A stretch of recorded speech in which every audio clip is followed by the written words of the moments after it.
welcome to the Triple Play Fantasy Network. I am your host, as always, Kevin Coleman, @theboys_22 on Twitter, where you can find me and DM me and let me know what you're doing. And on today's episode of the channel, what we're going to be talking about is your late round wide receiver targets. So here at Triple Play, we're trying to get you ready for your 2021 fantasy football draft. I know not everybody is a degenerate like me, has been doing drafts forever. So we're going to be looking at late round running backs. If you missed wide receivers. If you missed the running backs video, which we released this last week, go check our YouTube channel out. You can find it there. And I went through 5 guys at the running back position that I think would be good. Now we're going to go through wide receiver targets. Now, as always for this, I say late round, but these are guys that are going into the later round, and some of them are early. So we're going to start from the top kind of mid-tier to the lower guys, some guys that you should take a shot on. And as always, these are guys that I think could fill a role for your team and all have value. So, again, everybody's out there. I think the wide receiver position is one of the deepest positions that we see in fantasy football right now. And if you're in one quarterback leagues, you're taking running backs early. Trust me, that tier breaks big time. So you want to take those running backs early, and then you're going to grab some of these guys to be your wide receiver 1 or wide receiver 2s, and there's value there. Okay, and that's what we're kind of going through. So first guy we're going to be talking about is Deontay Johnson. I love Deontay. You know, his Superflex ADP right now, he's going as wide receiver 25, and one quarterback is wide receiver 21, which you may think, hey, that doesn't seem like it's too far of a reach. But, you know, last year when you look at what he did, he finished as wide receiver 18, you know, his 209 fantasy points per game. He had 88 receptions, 144 targets, guys. 144 targets, 923 yards, and 7 touchdowns. Now, you'd like to see the yards go up, especially with how many targets that he saw and how many receptions he saw. And we'll get into kind of where he's at as a wide receiver. But if we look at the Steelers as a whole, so you have Juju there. He got 97 receptions, 128 targets last year. Chase Claypool is there, 62 receptions, 109 targets, 873 yards, and 9 touchdowns. James Washington is there. Eric Ebron is there. Pat Freiermuth is there. I want to give a shout-out to my guy, Isaiah McCoy. He's someone I really like. I think in Dynasty Leagues, you should stash him. I loved him coming out of college. He obviously is an undrafted free agent, so he's got a long shot. But he's a guy that I like in this offense, especially if Juju leaves later next year. He's a Dynasty guy. But back to Deontay. So let's talk about Deontay and why I kind of like him. So he excelled in all the metrics last year. So when you're looking at what he did, he's a former third-round pick. He Devontae Adams last year had the highest rate of expected top 12 finishes, which was at 62%. But Deontay Johnson is right behind him at 54%. Last year was not a fluke.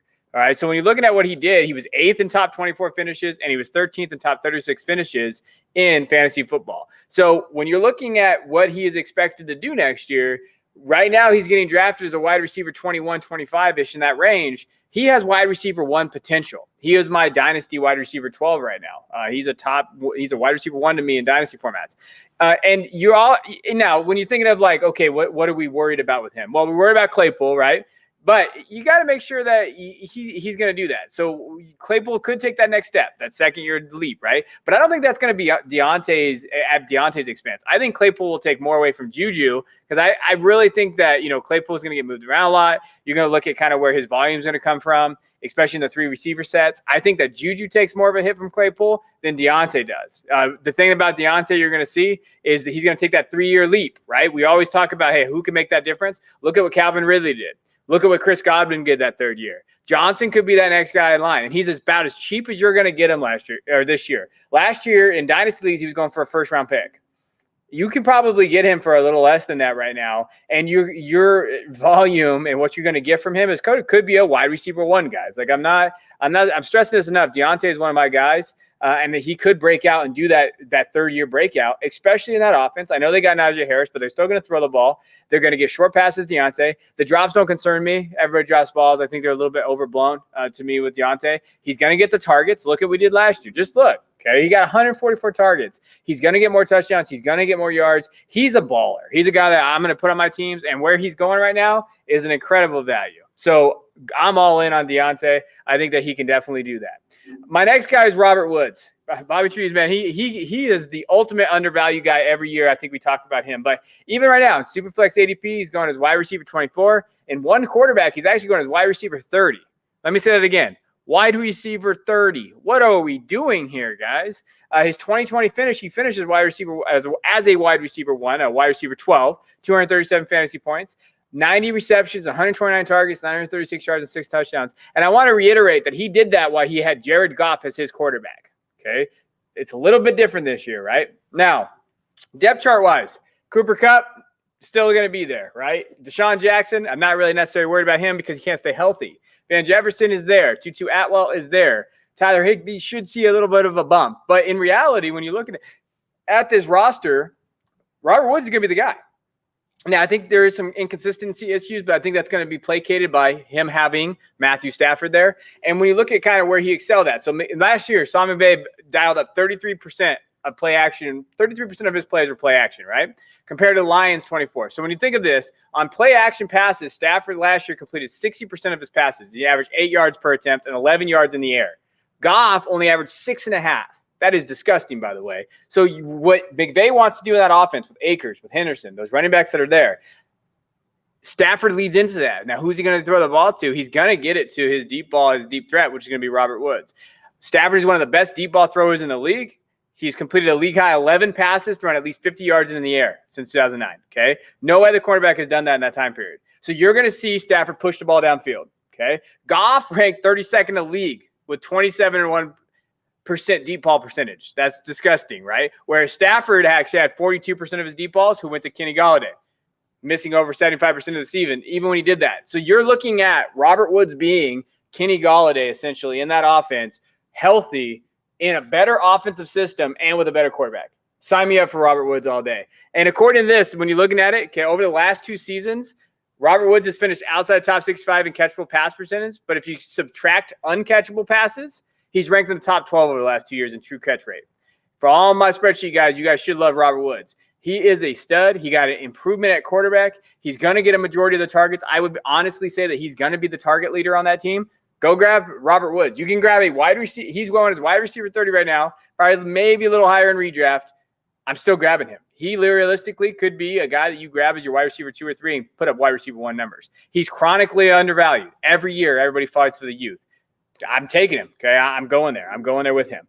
Now, our next guy here is Rashod Bateman. Now, again, redraft this could be risky, but there's always these guys. We saw with Jefferson last year. CD would have probably done it too had, Dak been there. Ayuk was there. Rashod Bateman is kind of my rookie this year, and we'll talk about, I know there's things to talk about for why maybe you would want to fade him, but I'm not doing that. Superflex ADP right now, he's going as wide receiver 41. Wide receiver 41. His one quarterback, he's going as wide receiver 37. He didn't, obviously, he was a rookie. He's a rookie this year. His college, you see his numbers. We kind of know all his numbers. Now, let's talk about the depth chart. I'm not worried about the depth chart. Marquise Brown is there. He had 100 targets last year, but I think the Marquise Brown truthers out there are starting to realize that Marquise Brown is a very fine wide receiver, but he's not a wide receiver 1. Then they got Sammy Watkins, Devin Duvernay, Miles Boykin. Really, what you got to worry about is Mark Andrews. He's essentially the wide receiver 2, kind of like Kelsey with the Kansas City Chiefs. Nick Boyle is there, Josh Oliver. I'm just going to give you a shout-out because I still believe in you. But in reality, Bateman is going to be the top go-to guy for Lamar. Now, there's a lot of people sleeping on Lamar right now. They're very upset with him. With their high running back system. I understand that. So when we think about this, they're going to be a run-heavy running back area. But I think Rashod Bateman's going to get a majority of these targets, and he's going to score touchdowns. And I think that's the underrated thing we're talking about. When you look at those wide receivers and you see kind of the distribution, hey, Marquise Brown had 8 touchdowns. That's probably going to go down a little bit for him. 2 touchdowns for Sammy, and Mark Andrews had 7. Realistically, you could see 7, 8, 9 touchdowns for Rashod Bateman. Red zone, what he's able to do on the field, why not grab him? Look at where he's going. I mean, wide receiver 41, that is insane, okay? I think that he's going to get the volume. He's going to get the targets. He's going to be there. He's going to be in that offense, and I will take his talent over Sammy Watkins and Devin Duvernay all day. That's just kind of how I feel. I think they're going to scheme better. They got to be more multidimensional. They cannot just run the ball all the time. So I'm buying that. I'm buying Rashod Bateman at his price and where he's at. Now, our next guy is, again, I feel like he's always on these lists, is Brandon Cooks. Right now, he's going as wide receiver 45. 126.0 is his Superflex ADP. Is one quarterback. He's going as wide receiver 45. Last year, he finished as wide receiver 27, 192 fantasy points. 81 receptions, 119 targets, 1,100 yards, 6 touchdowns.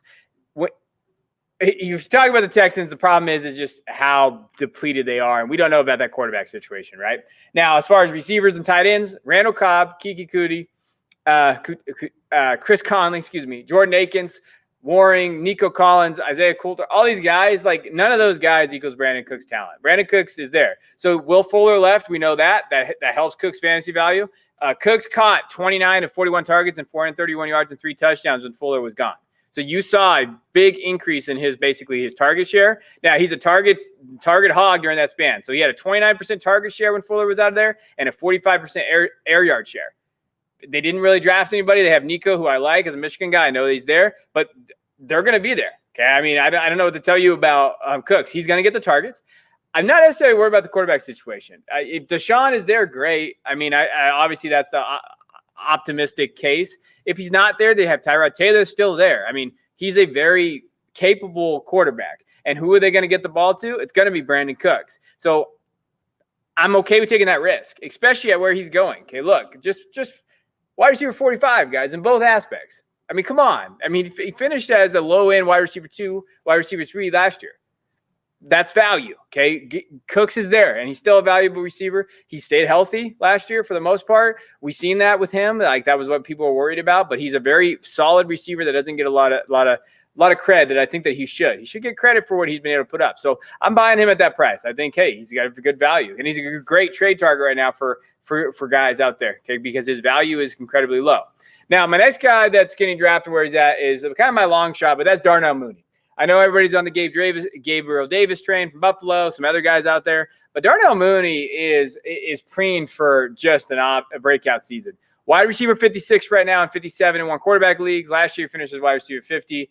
He had 61 receptions on 98 targets, 631 yards, and 4 touchdowns. He had a pretty good year. And when you look at where he's going compared to like Denzel Mims and some of these other guys that I like, and Pittman, you know what? Mooney might not be a bad shot.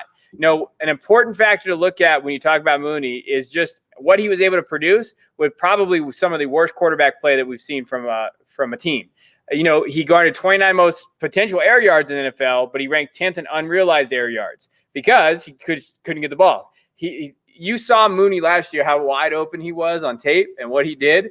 He's wide open, but Trubisky and those guys could not get him the ball. So when you're looking at what he did, he only had 2 drops on 100 targets as well. He's sure-handed. He catches. He gets open. He wasn't responsible for those missed air yards. The quarterback play was responsible for that. 73 of his 98 targets were catchable. Think about that. Only 73 of his 98 targets were catchable. So if you adjust his catch rate, that's 83%. And in 20 of those targets were contested, and overall the passes thrown were not thrown in stride. So he's a 96th percentile in speed. He gets open. He has sure hands. The one thing he lacked was a quarterback. And oh my gosh, he has a quarterback now. We got Justin Fields out there. Get rid of the Andy Dalton stuff. You don't trade up for that guy to save your job.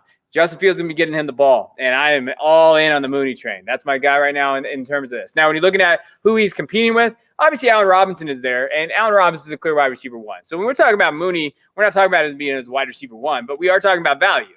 He's going as wide receiver 56. He's going to beat those numbers. I guarantee it, okay, as long as he stays healthy. Anthony Miller's there, but I think we all realize that I think that train has kind of flown by. DeMar Byrd is there. Riley Ridley is there. Marquise Goodwin didn't play last year. He opted out. Cole Kmet's there. Jimmy Graham's still there. I don't know how, but they have like 17 tight ends. But in reality, really, it's Mooney and Robinson, guys. Those are going to be the vocal points here. If Mooney can do what he did last year, create separation, catch the ball, get open, all those things that we've been talking about him being able to do, and Fields can get him the ball, this is one of the best values and long shots that I think that has the ability to be in that wide receiver 3 range. And hey, maybe low end wide receiver 2 if he has a great year, right? And he can score touchdowns. So I think he's going to get a high volume of targets. I think that's where it's going to be. So he could have had last year 70 catch, 800 yards, 900 yards, 5-6 touchdowns, which would have already put him at wide receiver 30. Imagine what he's going to do with a better quarterback and within that quarterback will make that system better, right? Okay, so that's who I'm going after. So those are the 5 guys that I really I'm very high on in terms of like some late round wide receiver targets. So Deontay Johnson, Robert Woods, Rashod Bateman, Brandon Cooks, Darnell Mooney. All of those guys tend to have great spots, great systems, great value in terms of where they're going right now. So again, in the comments, let me know what you think about these guys. These are guys that I definitely take a look on. Even in best ball, I think these are great assets. And in all formats, I like these guys, just like the running backs series that I did earlier. So I appreciate you guys listening. Please, as always, make sure you subscribe below. Tell us how you're doing. Let us know what you think. And until next time, we'll be doing quarterbacks next time. I can't wait to show you who my 5 late round quarterbacks are.